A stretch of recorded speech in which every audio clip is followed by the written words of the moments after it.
One thing I struggled with before I started 6th grade was kind of doing math, and now we've got like good system, like you just every week you take the sheet home, bring it back. I struggle with math and the division. It was so hard for me. I really struggled with math because I wasn't really explained as well, and I didn't really get it. Science, technology, engineering, and math. One of my favorite moments was probably the STEM cell test we did. We created 3D cells using plastic and stuff, and I found that really fun. Well, my favorite project was the microscope that we built. So there was a lens to a laser pointer that we put into this plastic and put our iPad on, and it zoomed in a lot onto objects. So in the last year, my goal was to have formal projects that went with each unit. That's where the STEM part comes into it, the E for engineering. And with each unit, we had a different project that was somewhat maker-like. The project with the pinballs was the extreme maker project. But the other projects have all involved, making something for the class or for themselves in the same way. So the project started last year when Champlain College and Lars, the director at Generator, put out an email saying, would any teachers like to do a project that was a collaborative project between Champlain College and Generator? As I started thinking about the units that I had to teach, the pinball activity and the Pinbox was a great match for the human body systems and how the body is this series of actions that happen over and over. Kids are engaged with building and creating projects in the classroom instead of me supplying them all the answers. Having the Pinbox in the classroom helps to flip the idea that learning has to be a boring or a forced kind of situation. With the Pinbox, it turns learning into a game, and it makes it this fun challenge to learn more. Be like, well, I learned that. Oh my gosh, I could learn how to do this other thing. Okay, and that kind of creates this feedback loop of inspiration and learning and challenge, and not really failure, but learning and then succeeding. So at the Cardboard Tech Institute, we like to say that you either succeed or you learn. The partnership between Generator and I offered a great chance for the kids to learn outside of the classroom, and that was a big goal of the project. I wanted them to visit a place where adults and other people in the community work hard and create new things, but at the same time I wanted them to do that creating and building at the site. So our week working with the Generator involved 3 days working off-site and 2 days working in the classroom. And that off-site, just being in a new environment, created sort of the opportunities for kids to see what could happen in their future. Well, I think there's a big push in the school system to get really high tech, to get all the, the new touch screens and whatever kind of high tech technologies out there that you'd be doing kids a disservice if you didn't give them this really high tech experience. But what we found is a lot of students and young people don't have really good tactile experiences every day, and having a material like cardboard that is really accessible in the way that it accepts any kind of medium and tools, and it's very forgiving, and if you mess it up you could just start over again. It's really not super precious. That allows a certain kind of freedom, and there's just endless supplies of it. So if they get invested in it, it's basically you're teaching yourself how to problem solve. Probably one of the really special moments for me was when we finished it and we tried it out and it worked really well, and it was cool because it really represented the system that we were doing, the circulatory system. So that was probably one of my favorite moments.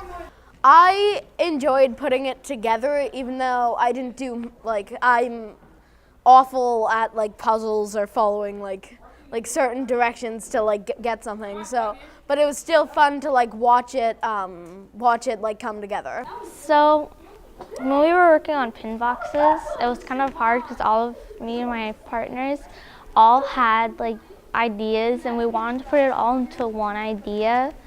But then we figured, well, that's not going to work because, like, what if it messes up and nobody understands it? So then we just all made a decision, and then everyone, like, people in my group got mad. So we kind of struggled throughout that. It was kind of like, I felt like I was doing this elaborate magic trick, you know, getting all these parts to fold up and connect. And, you know, this moment of, like, disbelief, oh, this is just cardboard, what the heck? It doesn't really amount to much. But then when it comes out and becomes a machine, it's this kind of enlightened moment, you know, where you have this aha, and, like, if you could do that, and then all the rest is up to me, it's like it really just jump starts this kind of, like, curiosity, this creative, like, spark. You know, it takes really well to all these materials, and that's why it's cardboard. It's not plastic for that reason. It's so that you could go crazy on it, paint and markers and different materials and all your doodads and gizmos and all that stuff. Punch holes in it. Yeah. There's an O moment that happens, and it actually it kind of, like, starts in the legs, and then they're like, oh, and they, like, hop around like, oh, this, you can do, and then they sort of make half sentences and wiggle, and then you know that they've got a gack attack, and they've caught the bug, and then they've just got this instant inspiration. It actually happens just like that. Yeah, it happens to us. You see the kids have these moments. You're like, oh, I could do it. Like, wait. Yeah. Oh my gosh. And then they start digging, and then. I think STEM is more about the integration of all those skills. I don't know what the kids think. I'll be curious now. I think it's just more interesting for me as a teacher, and I'm hoping it's more interesting for them. I hope that they see within the STE&M some part of that catches their attention. They like it. A lot of them had problems with science and math, and some of them didn't know how to, like, think about even starting to build something. Just coming in general, like this class, really helped them understand some of the things that a normal classroom they wouldn't get, because they feel like they're actually doing a lot of hands-on stuff, so it sticks better. It's kind of what they were saying. Good. Which was good. I hope that all kids will be contributing members to society, will find something that interests them past 6th grade, will want to continue to be learners, and will see that creativity is valued in our society. When I grow up, I either want to be a musician or a baker. I want to be a lawyer. I want to be an engineer. A stay-at-home billionaire. When I grow up, I want to be a musician and an architect. I want to be a doctor, a dancer, and maybe a gymnast. A pediatrician or a gymnast. I want to be an architect. Probably a engineer like my dad. A doctor. When I grow up, I want to be a scientist. An NBA player. I want to be a doctor or a lacrosse player. When I grow up, I would like to be a violinist. I want to be engineer. I'm a pro skier or mountain biker. Either like a big canvas artist or a writer. I want to be, I guess, a college professor. I don't know what of, but just a college professor. An artist or a scientist. I want to be an author. I think people that watch this might wonder, is this something that they should do in their classroom? Other teachers, like, should I change my room to a STEM classroom? And I'm not sure that there's an answer to that. I think this way. I think about integrating science and math all the time, and because of that, my interests are fluid across the disciplines. But if you're a teacher who doesn't have that way of thinking, it's going to be really hard to try to blend those two together.